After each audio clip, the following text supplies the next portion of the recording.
The global conversation is currently dominated by the idea of a loneliness crisis. Across the United States, individuals report feeling isolated and detached. However, you seem to be moving in a completely different direction. Lately, you have begun the process of intentionally removing specific individuals from your life. What catches you off guard isn't shame or remorse, but rather a profound sense of relief. It feels like a quiet tranquility has settled in, as if a loud, distracting noise has finally been muted. Naturally, the people around you might not perceive this change positively.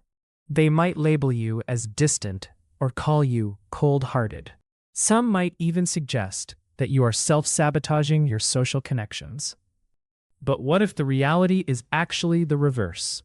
What if pulling away from certain toxic people is a vital survival tactic, hardwired into your brain? It is possible that you aren't fleeing from reality at all. Instead, you might finally be perceiving the world with a clarity you never had before. So what exactly is shifting within your psychological landscape? To start, let's clarify one major point. This wasn't a snap judgment or a sudden whim that hit you one morning. This change is the result of waking up after years of being asleep to your own needs. You were always the reliable friend who would answer a call in the middle of the night. You were the one who spent countless hours acting as a sounding board for everyone else's personal crises. You sat through their endless stories about difficult breakups, workplace grievances, and every perceived injustice they faced. You acted as a sponge for all that heavy, negative energy. You were always ready with a piece of advice or a helping hand to untangle their messes. You were the pillar for everyone else. Yet, when your own path became blocked, when you were searching for support, and when your own reserves were completely spent, you looked around and found yourself standing alone. In the field of psychology, there is a specific term for this experience: compassion fatigue. Originally, this concept was used to describe the profound burnout felt by nurses, doctors, and counselors. It refers to a state where the constant act of empathizing with the suffering and struggles of others leaves a person feeling emotionally hollow and exhausted. Your internal energy didn't just evaporate into thin air. It was slowly siphoned away through thousands of small interactions, where you prioritized the well-being of others over your own. After decades of providing unconditional support, your internal system simply reached its limit and shut down. People like you start making the choice to withdraw, not out of malice or hatred, but as a desperate act of self-preservation.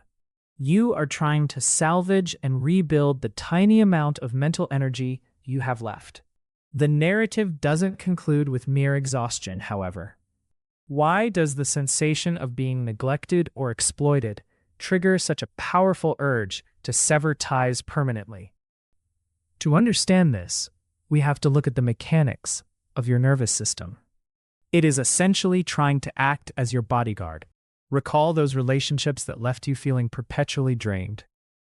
You kept engaging, kept supporting, and kept trying to maintain the peace. Yet, every single interaction felt like it stole a piece of your soul. Eventually, you reached a level of fatigue where just seeing a notification from that person on your phone caused a physical reaction of dread. This isn't just a matter of feeling a certain way. It is deeply rooted in our biological wiring. Research into nervous system regulation shows that our brains are perpetually scanning our surroundings to answer a fundamental question: am I safe here? Dr. Stephen Porges, the creator of polyvagal theory, explains that our nervous systems operate in different modes. When we feel secure, we are naturally inclined to be social, communicative, and vulnerable. However, when the brain is bombarded by signals of chronic stress, betrayal, or exploitation, the nervous system shifts into a defensive posture. In this state, the body instinctively pulls back and limits social engagement. to save what little energy remains. Put simply, your nervous system is signaling that you have overextended yourself, and it is time to retreat. Therefore, distancing yourself isn't just a moody reaction. It is a biological necessity to protect your most valuable asset, your emotional health. This brings us to a follow-up question.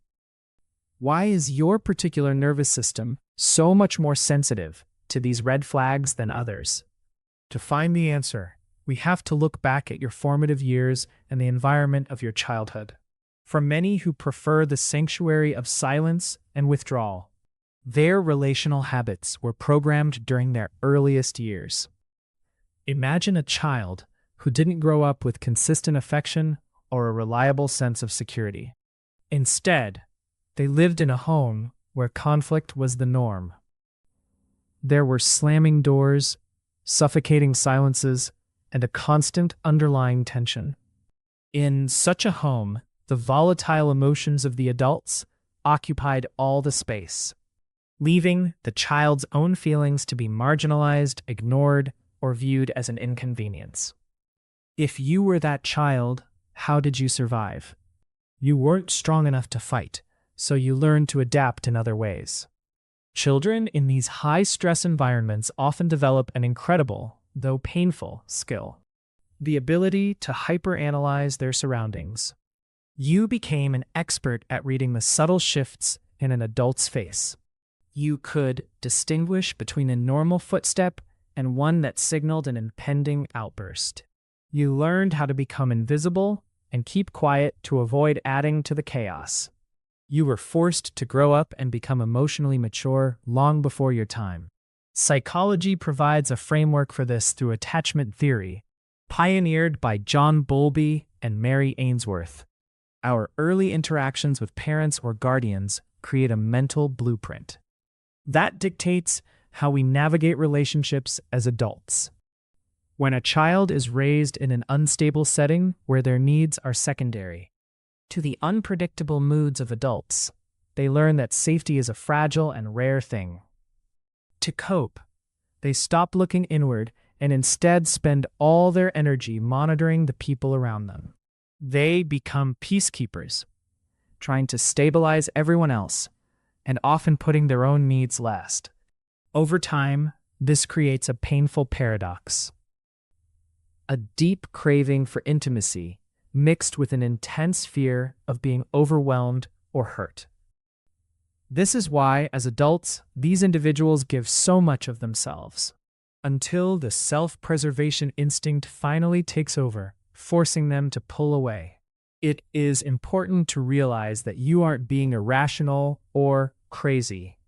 This ability to step back is actually a refined skill you've developed over a lifetime. The ability to identify behavioral patterns. Most people don't end a friendship over a single mistake. But eventually, you begin to see that certain behaviors aren't isolated incidents. They are recurring themes. You might notice a friend who only reaches out when they need a favor. Initially, you give them the benefit of the doubt, but then it happens again and again. Or perhaps there is someone who showers you with praise. But every compliment is a lead-in to a request that leaves you burdened. You might also encounter love bombers who enter your life with intense energy and promises, only to vanish without a trace, leaving you confused. When these patterns repeat, you get a sense of déjà vu. This isn't just a gut feeling, it's grounded in neuroscience. Our brains function as sophisticated prediction engines, using past data to forecast future outcomes. Research indicates that those who faced early emotional trauma often have a more highly tuned social alert system. The parts of the brain responsible for detecting threats and reading emotional cues are more reactive. This means that after years of watching and learning, your brain has a massive database of human behavior. When you see the same red flags, hollow apologies, one-sided dynamics, or cycles of hot and cold behavior, your brain predicts that the ending will be the same as always. Choosing to leave the loop isn't a sign of being cold. It's a sign that you are finally listening to the wisdom of your own experiences. At this stage, the external pressure usually intensifies. Society starts to cast judgment, claiming you are building walls or becoming too extreme. However, people often fail to distinguish between two very different things: boundaries and walls. Look at your life right now. You may have cut ties with 10 people who were exhausting you, and you might have stopped attending social events that felt hollow. But you likely still have one or two core people in your life. People who you can be yourself with, who don't judge you, and who provide a balanced, healthy connection. This proves you aren't broken. You are simply implementing the psychological necessity of personal boundaries. A wall is a structure built out of fear. It is indiscriminate and blocks out everyone, including those who mean well, leaving you in total isolation. Boundaries, however, are more like a gate with a selective entry system. They are constructed from self-respect. They allow you to be selective, letting in those who offer genuine warmth and sincerity, while keeping out those who only bring toxicity. Removing someone from your life doesn't mean you have a general hatred for humanity. It means you value yourself enough to stop letting people treat your personal space like a dumping ground for their problems. Once these boundaries are firmly in place, you start to see a world that many people fail to understand. You realize that being alone is not the same thing as being lonely. Society often confuses these two concepts, but they are actually opposites. Think about being at a loud, crowded party with music blaring and people laughing. Even in that crowd, you can feel completely invisible and disconnected. That is what true loneliness feels like. Being surrounded by people who have no real connection to your inner self.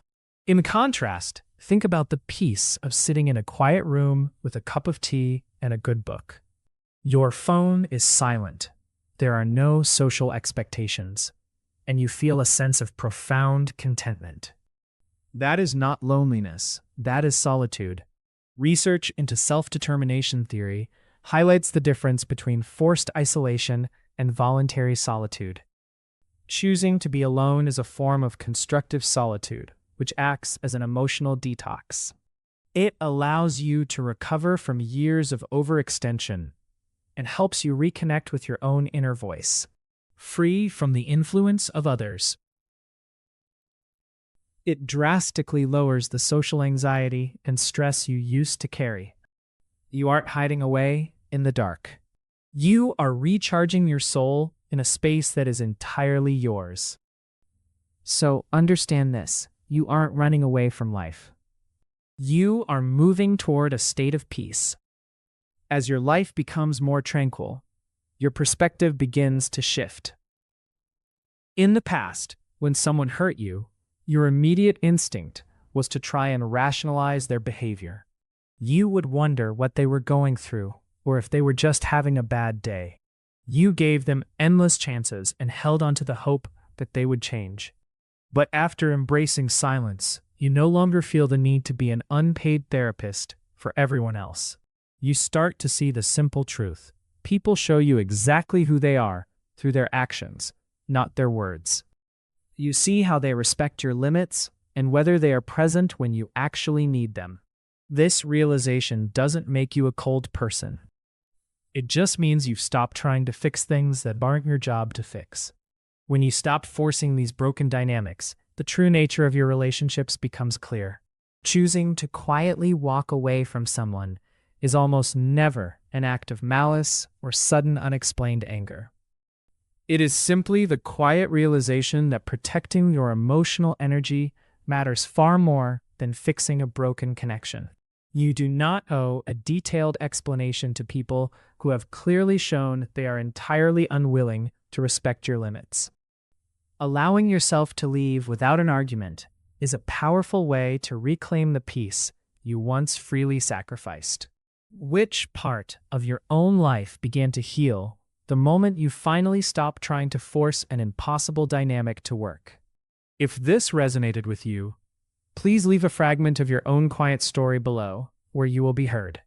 May your chosen circle remain intentionally small and your quiet world continue expanding into perfect tranquility.